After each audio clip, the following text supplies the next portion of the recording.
Hello, and welcome in my little corner of the internet. My name is Jess, and here we read all kinds of stories. Some are true stories, some fiction, and some true stories that we sometimes wish were fiction. We do them all. So if you're into intriguing, dark, and scary tales, it's time to kick back, chill, and relax. If you're new here, welcome. Stay a bit, see if you like it. We'd love to have you. Now tonight's chapter.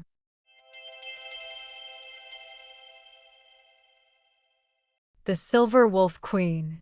Chapter 14. An Oath Unbroken.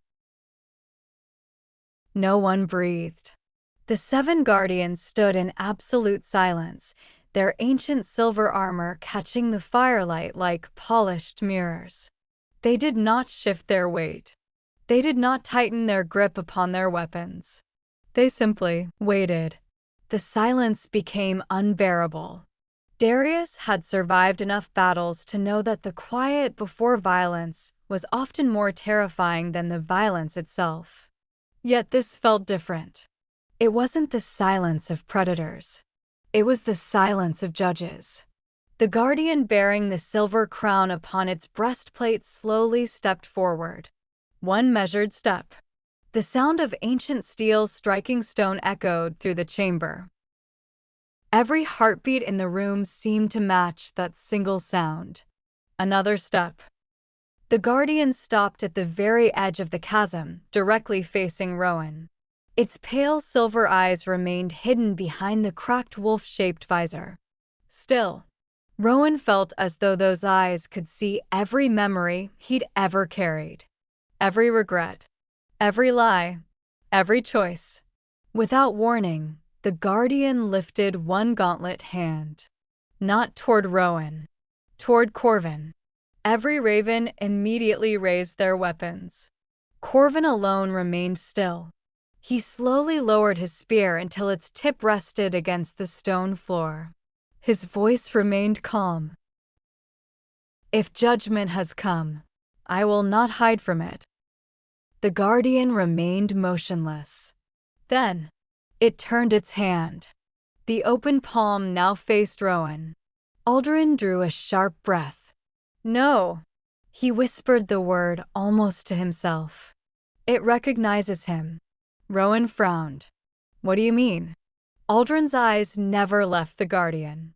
The High King's Guard answered only to one bloodline. The royal family.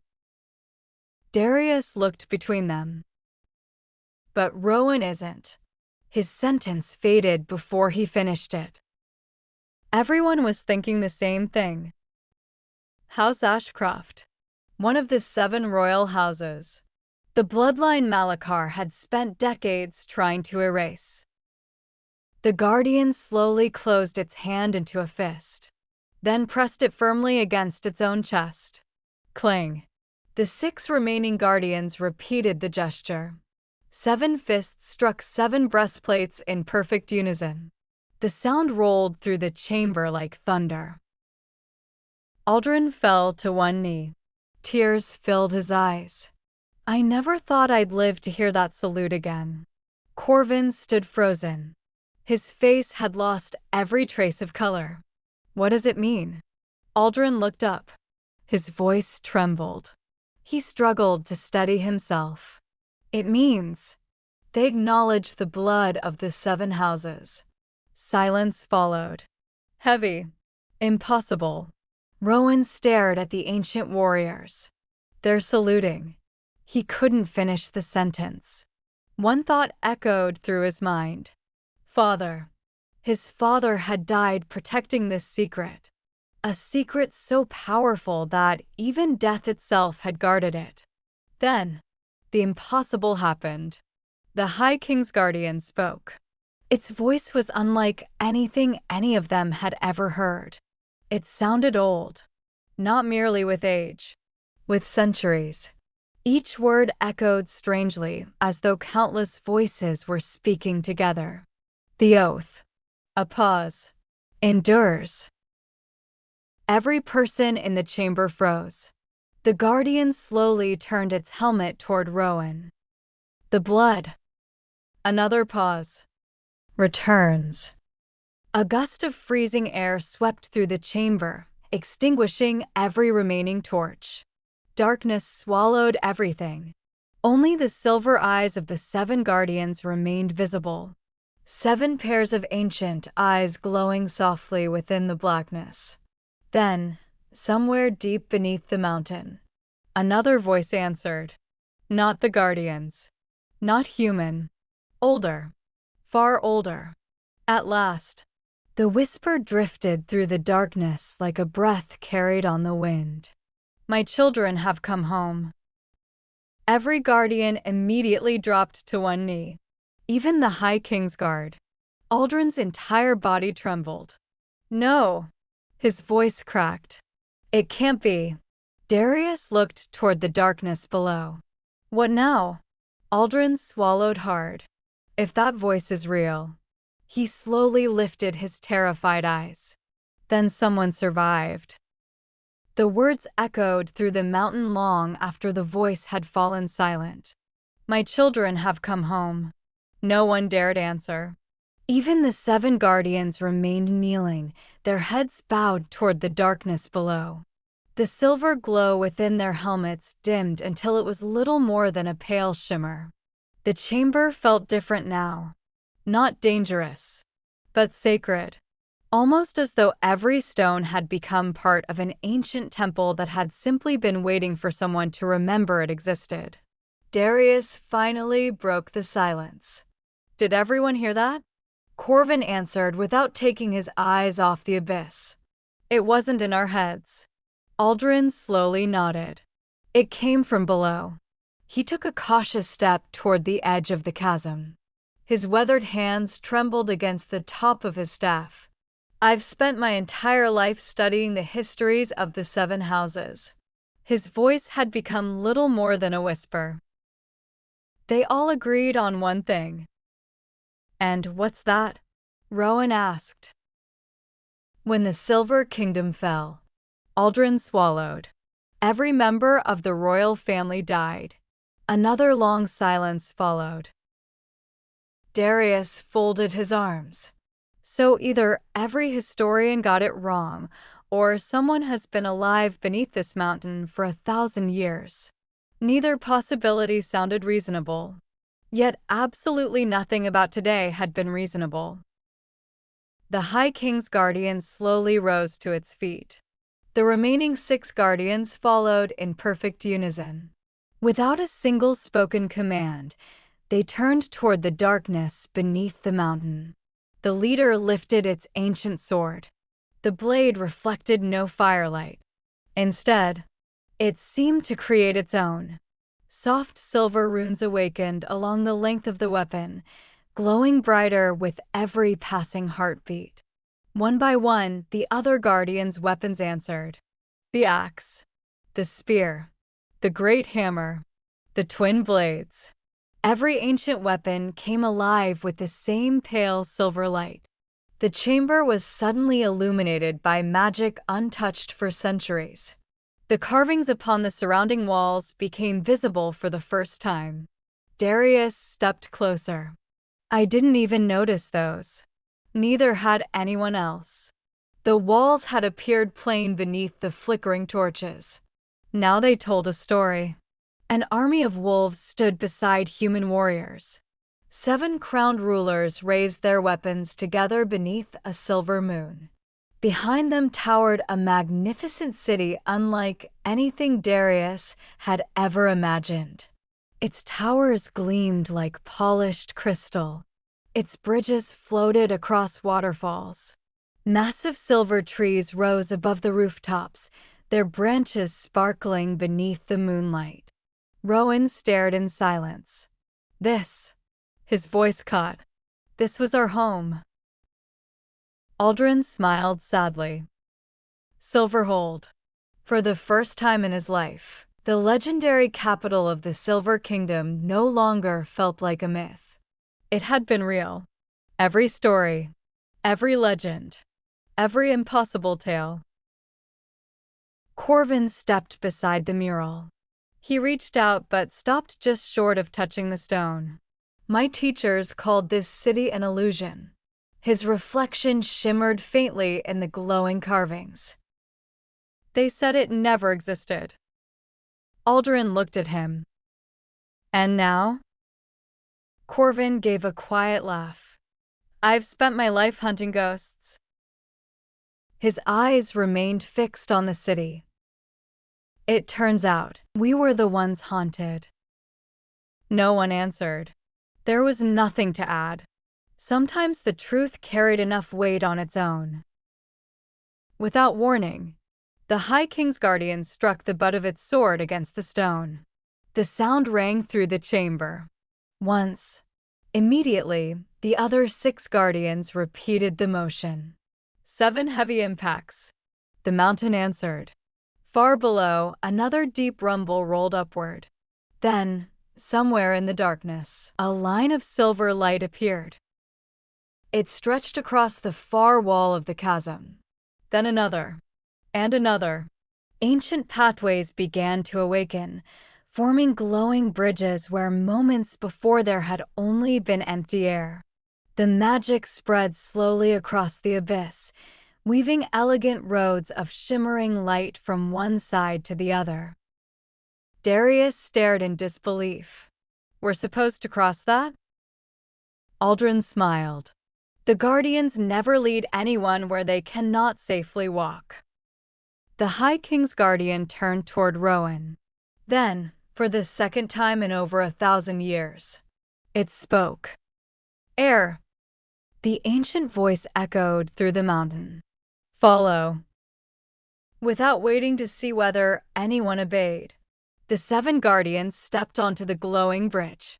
Not one of them looked back. For several long moments, no one moved.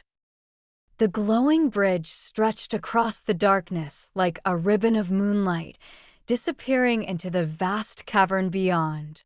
Silver mist drifted lazily beneath it, hiding whatever lay at the bottom of the abyss. Darius leaned cautiously over the edge. I still can't see the bottom. You never will. Aldrin's answer came quietly. The old builders didn't measure these places in feet.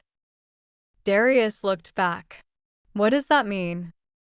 They measured them in faith. Corvin gave the old man an amused glance.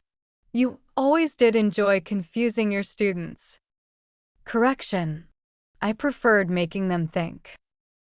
A faint smile touched Corvin's face. I remember. It lasted only a heartbeat before disappearing again. The High King's Guardian stopped halfway across the bridge. It turned slowly, waiting. Not impatiently, as though it understood that those following it needed time to choose. Rowan looked toward Aldrin. If I step onto that bridge. He hesitated. There's no going back, is there? The old teacher smiled sadly. There hasn't been a way back for you since the day you chose to leave the Ravens. Rowan looked down at his hands, the scars crossing his knuckles, the old training wounds, the marks of a life shaped by violence. I don't know if I'm the man they're looking for. Aldrin stepped closer. Can I tell you something? No heir ever does. And the ones who are certain they're worthy? He rested a hand on Rowan's shoulder. They usually aren't. Those words seemed to ease something inside him. Without another word, Rowan took his first step onto the bridge. The silver light rippled beneath his boot. It didn't crack or bend. Instead, it spread outward in gentle waves, illuminating ancient symbols hidden beneath the surface. 7 stars. A silver wolf. A crown. Then the light settled once more. The bridge had accepted him. Darius looked at the glowing path. I hate magic. Rowan couldn't help smiling. You've said that before. And I meant it. He cautiously placed one boot onto the bridge. Nothing happened. So far, so good. He took another step. I still hate it. Even Corvin allowed himself the smallest smile. One by one, the ravens followed. None of them spoke. For warriors who had spent their lives trusting only solid ground, placing their faith in a bridge woven from ancient magic required more courage than they cared to admit. Halfway across, the silence was broken by a soft humming sound. At first it seemed to come from the bridge itself.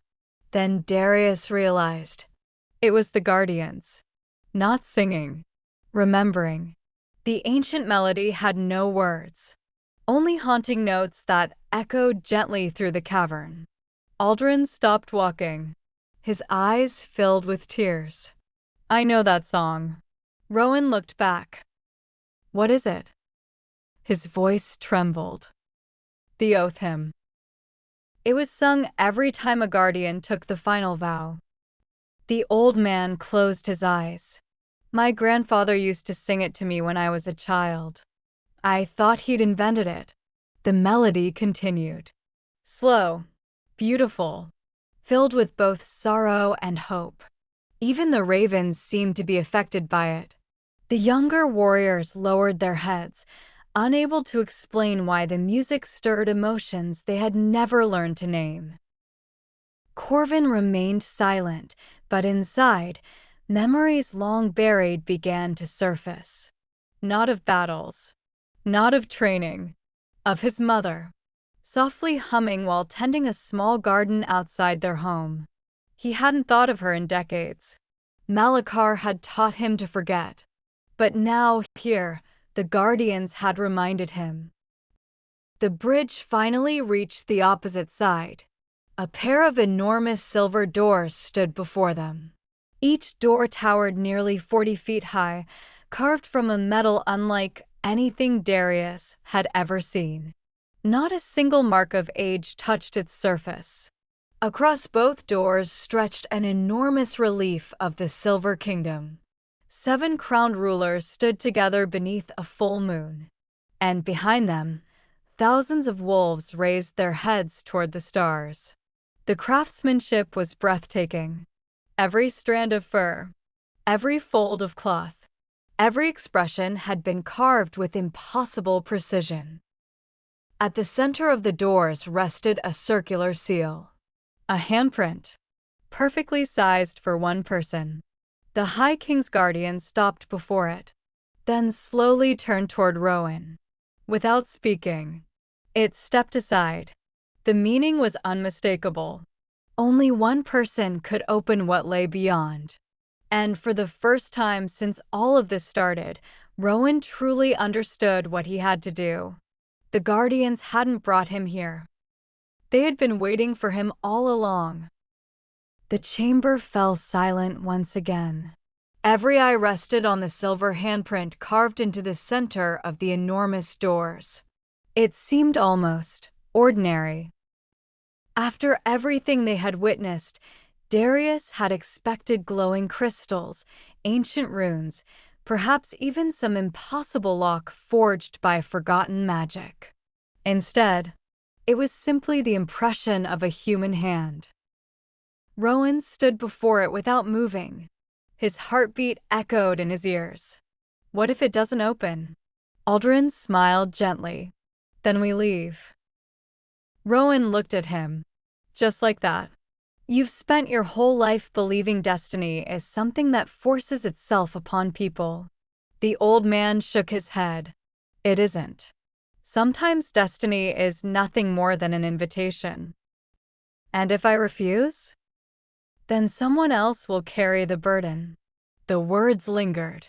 Somehow, that answer frightened Rowan more than any prophecy could ever have. Corvin stepped closer. "I spent years believing blood meant nothing." He looked at the towering doors. "Malachar taught us that loyalty was stronger than birth." His voice had become thoughtful. "I wonder now if he feared bloodlines because he knew they carried memories." Aldrin nodded. "Not memories. Responsibilities." The Raven Master gave a quiet laugh. "I suppose that's even worse." Darius folded his arms. I don't mean to interrupt this, but everyone looked at him. If Malachar really is somewhere beneath this mountain, then all of us standing around thinking profound thoughts seems like a terrible strategy, don't you think? For the first time in several minutes, a genuine smile spread across Rowan's face. You do have excellent timing. I've been told that. You've also been told to stop talking. Yep, that too. Frequently. Even a couple of the younger ravens exchanged amused glances. The tension eased. Only slightly, but enough for everyone to breathe again. Rowan stepped toward the doors. The polished silver reflected his face. He barely recognized the man staring back. Gone was the frightened Omega who had stood before Alpha Kane while an entire pack mocked him. Gone was the broken exile who had stumbled alone into the forest of no return expecting to die. That version of himself had disappeared somewhere along the journey. In its place stood someone else. Someone still uncertain, still scarred, still carrying doubt, but no longer carrying shame. He slowly lifted his right hand. His fingertips hovered inches above the ancient seal.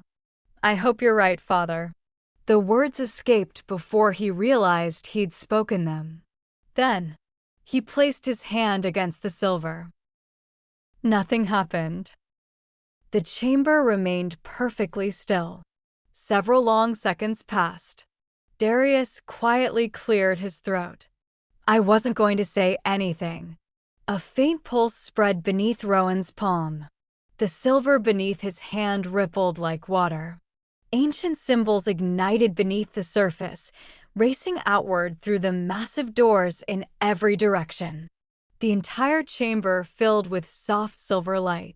The guardians immediately knelt once more. Every one of them. Even Corvin instinctively lowered his head. Not because anyone had ordered him to, because something deep inside him whispered that he should. The light grew brighter. The symbols across the doors continued spreading until every carving shimmered with life. The wolves carved into the metal seemed almost to be moving. Their eyes glowed and the 7 crowned rulers lifted their weapons. The moon above them shone like a second sun. Then, a deep voice echoed through the chamber. Not from behind the doors, from the doors themselves. Blood acknowledged. The words rolled through the mountain. House Ashcroft confirmed. Every person standing there felt the floor tremble. Another line of glowing symbols appeared. Then another. And finally, one sentence formed across both doors in letters of brilliant silver. One heir stands. Aldrin stared in disbelief. One. His voice cracked. Only one. The old teacher had always believed that at least some of the 7 houses had survived, but the doors had just declared otherwise. The weight of those words settled over Rowan like a mountain. The last one. He wasn't simply an heir. He might be the final surviving descendant of House Ashcroft. The final keeper of an entire royal bloodline. The silver light slowly faded. The chamber waited. And then, with a sound that had not echoed beneath the mountain for 1,000 years, the enormous doors began to open. Only a few inches. Just enough for a warm breeze to drift out. It carried the unmistakable scent of silver lilies. And somewhere beyond the opening, someone laughed. Not cruelly, not triumphantly, softly, as though they had been waiting a very, very long time. The laughter faded almost as quickly as it had come. No one spoke. No one dared. The massive silver doors continued to open with agonizing slowness, ancient gears turning somewhere deep within the mountain. The sound rolled through the cavern like distant thunder. A warm breeze drifted from the widening gap. It carried the scent of silver lilies. Fresh rain. and sun-warmed earth. Darius frowned. That's impossible. He looked back toward the bridge. We're inside a mountain. Aldrin nodded absent-mindedly. We are. Then why does it smell like spring? The old teacher smiled. Because some places refuse to obey the passage of time. As the opening widened, soft silver light spilled into the chamber. Not harsh, not blinding, gentle. It painted every face with a pale pearly glow. Even the ravens looked different beneath it. Less like hunters. More like weary men who had spent too many years carrying burdens that no longer made sense. Corvin stood motionless, his eyes fixed on the light. I remember.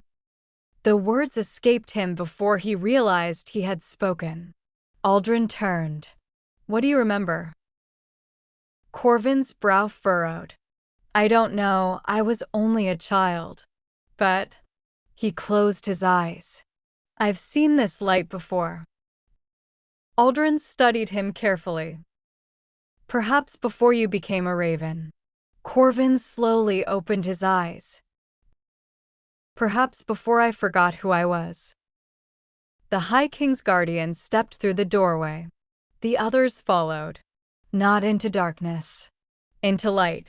Beyond the doors stretched a vast corridor lined with towering silver columns. Each pillar had been carved into the likeness of a wolf standing proudly beside a crowned man or woman. The ceiling arched so high that it disappeared into shadow, yet thousands of tiny lights shimmered overhead like stars trapped beneath the earth. Darius stared upward. Those aren't torches. They never were, Aldrin whispered. The tiny lights drifted lazily through the air. Small glowing creatures. Their delicate wings sparkled with silver dust. One landed gently upon Rowan's shoulder. They're beautiful. It wasn't an insect. It looked almost like a tiny fox with feathered wings. It tilted its head curiously before letting out a soft chirp. The remaining creatures gathered around him. Within moments, dozens circled Rowan in slow, graceful patterns. The guardians watched in silence. One of the younger ravens whispered. They know him. Aldrin smiled. They remember. The corridor walls were covered in murals more magnificent than any they had seen before. Not battles. Not kings. Families. Children laughing beside wolves. Mothers teaching young pups to hunt. Old kings sitting around great feasting tables beside ordinary farmers. Darius stopped before one carving. These people, they don't look like rulers. Aldrin rested a hand against the ancient stone. They weren't. The Silver Kingdom wasn't built upon fear. It was built upon service. He traced the image of a queen kneeling beside a wounded child. Our rulers led from the front. They ate with their people. They bled with them. They died for them. Corvin lowered his head. So everything Malachar taught us was the opposite. No one answered. The silence was answer enough. Without warning, the tiny silver creatures filling the corridor scattered in every direction. The guardians instantly stopped walking. Every one of them reached for their weapons. The warmth in the air vanished. The scent of lilies disappeared. A bitter cold swept through the hall. Rowan felt the hairs on the back of his neck rise. Something had changed. The High King's guardian slowly lifted one gauntlet hand. A signal. Do not move. Everyone froze. Then, from somewhere far ahead in the endless corridor, footsteps echoed. Not the heavy footsteps of armored guardians. Not the soft tread of wolves. These were human. Slow. Measured. Drawing closer. One step. Another. Then, a shadow appeared at the far end of the corridor. Not a monster. Not a ghost. An old man. He wore simple white robes embroidered with silver thread. His long hair flowed almost to his waist. In one hand, he carried a lantern whose flame burned silver instead of gold. The 7 guardians immediately knelt. The old man stopped. His eyes settled on Rowan. He smiled as though greeting a grandson returning home after a long journey. He paused for a moment, his ancient eyes shining with quiet joy when he spoke. "Welcome home, Your Majesty." And that's where we'll leave the story for now. The doors that remained sealed for 1,000 years have finally opened. Beyond them lies not a forgotten tomb, but a kingdom that refuses to be forgotten. The king's guardians have fulfilled the oath they swore centuries ago. Ancient magic has recognized Rowan as the last heir of House Ashcroft, and for the first time, the truth is becoming impossible to deny. But nothing could have prepared anyone for what waited beyond those doors. Not treasure. Not an army. A man. A man who has somehow survived while history declared him dead, and who greeted Rowan with 2 words that could change everything. Your Majesty. Is Rowan truly the last rightful heir to the Silver Kingdom? Who is the mysterious keeper of the royal halls? And if someone has been protecting these secrets for 1,000 years, what else has been waiting in the darkness? Stay with us, and we'll uncover those answers in the next chapter. If you're enjoying The Silver Wolf Queen, please consider subscribing. Every subscriber brings us one step closer to our next community milestone and helps this incredible community continue to grow with every chapter we share. Thank you for spending part of your day with me. Let me know where you're listening from. I genuinely enjoy seeing just how far these stories travel across the world. Until next time, be blessed and stay safe out there.